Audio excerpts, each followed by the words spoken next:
B group లో మాదిగలతో పాటు ఒక 20 కులాలు వచ్చినాయి అనుకుందాం. ఇప్పుడు బి గ్రూప్ లో 20 కులాలు మాదిగేతర మళ్ళీ ఆ బి గ్రూప్ ఉన్న కులాలు మాకు సపరేట్ వర్గీకరణ కావాలంటాను. అవును, రేపు భవిష్యత్తులో ఈ రిజర్వేషన్లు మాదిగలు దోచుకుంటారేమో మా గ్రూప్ లో. ఇప్పుడు ఉమ్మడి మొత్తం రిజర్వేషన్లు మాలలు దోచుకున్నట్టుగానే రేపు ఈ గ్రూప్ లో కూడా మాదిగలు దోచుకుంటారేమో. వాళ్ళ శక్తివంతులు కదా, జనాభా ఉన్నది కాబట్టి మా సంగతి ఏంది, మాకు సపరేట్ వాట కావాలంటాను. ఎస్, నేను దాన్ని సమర్థిస్తున్నా. అవును, వాళ్ళ వాట వాళ్ళకి కావాలి. అభద్రత మధ్యలో వాళ్ళు కలిసి ఉండే పరిస్థితి ఎట్లుంటుంది?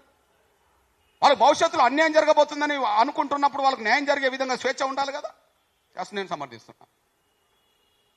అదే సమయంలో మీరు ఇప్పుడు చూడండి, సి గ్రూప్ అనబడుతున్న మాలల్లో ఉండబడే గ్రూపుల్లో కూడా ఇవాళ నేత కాని వాళ్ళు ఏమంటారు, మాకు వర్గీకరణ కావాలంటారు.